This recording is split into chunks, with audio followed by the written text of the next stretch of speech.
Sarah? Hey, Beto. Thank you so much for calling. Tell me what your question is. Well, I moved to Texas 2 years ago from Coral Springs, Florida. So Marjorie Stoneman Douglas was my high school's biggest rival. And now my friends teach there. And I have one of the girls I went to school with actually saved students and kept them locked in her closet. So half of my social media, my Facebook, is stories of people I know that protected and shielded children, and also people who lost loved ones. But the other half of my social media is people who are debating gun control and politics, and their debates turn into arguments, and then the arguments turn to insults. And so my question for you is, how can we bridge this gap and stop the fighting amongst each other so we can actually affect change? Yeah. Sarah, so first of all, I think everyone who heard your question, who's watching right now, is thinking the same thing. We're thinking about you and the people that you know and grew up with, and the folks that you are friends with, and people that have been a part of your life that you may have lost. And I'm sorry, but I am also very grateful for your courage, that you're willing to take the time to come to a town hall meeting or to ask me in the most thoughtful way. You're not strident. You're not, hey, I expect this and I demand that, and people who don't feel this way are terrible. You're in the most kind, thoughtful way. You're acknowledging that there can be different ways to respond to this, and there can be differences of opinion, but that we've got to find some way to listen to each other, and then absolutely have to get something done, and that we are failing each other by not doing that right now. I think that part of this, and it's hard for me not to come to this conclusion, part of the conversation you're looking for that is such a reasonable request for us to have is prevented by the way that people are elected and re-elected in this country right now. When you depend for your re-election, or you think you do, on the contributions of lobbyists or political action committees, and their happiness is connected to their willingness to give you money, and you want to make sure you don't upset them, it helps to explain something that otherwise is inexplicable to me, how after Sandy Hook and Las Vegas and this latest shooting in Florida, Orlando, and there's almost too many for us to mention. There are, I think, 18 school shootings, and we're only 47 days into the year. How can we not even have a debate? And a debate does not presume a specific outcome. I'm not even asking for the vote to be guaranteed in my favor or in the favor of the policy that I want to adopt.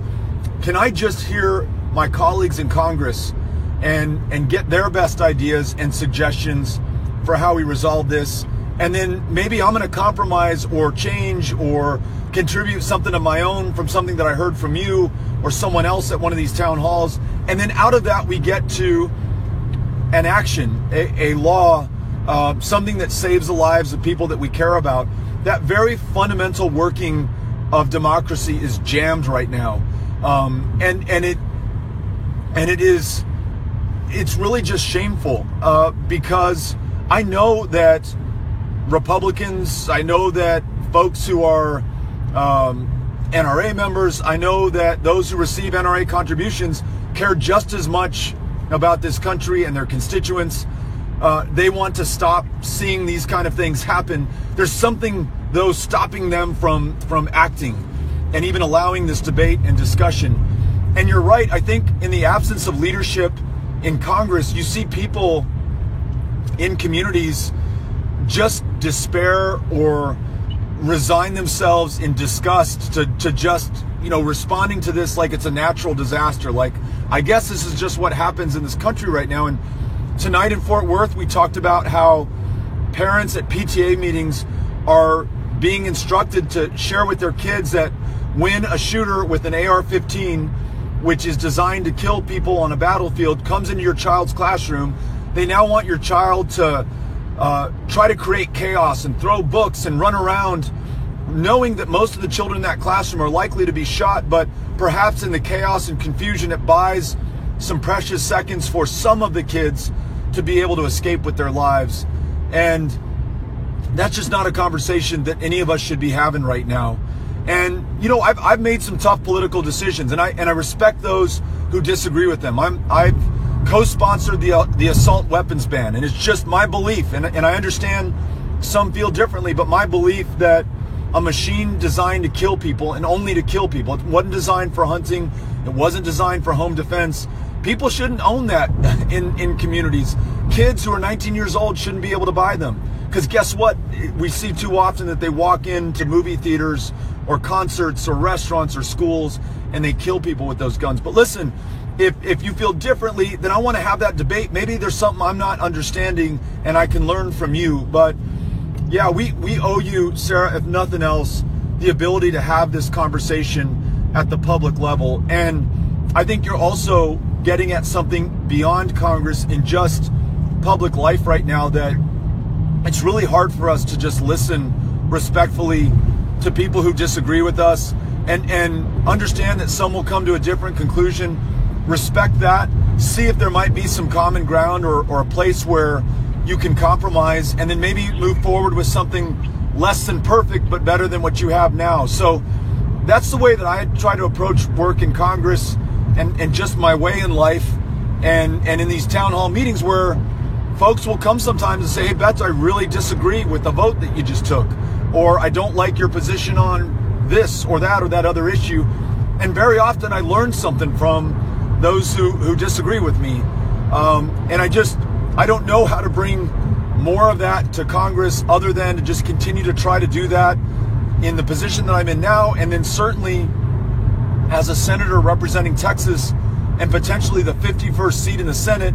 Perhaps that affords us some power to bring people together from different parties on issues that otherwise we're not talking with each other about. But let me ask you, since you asked such a thoughtful question, tell me your thoughts, your suggestions, your ideas on what we as a country should be doing right now on this issue of gun safety or any other. I'll turn it back over to you.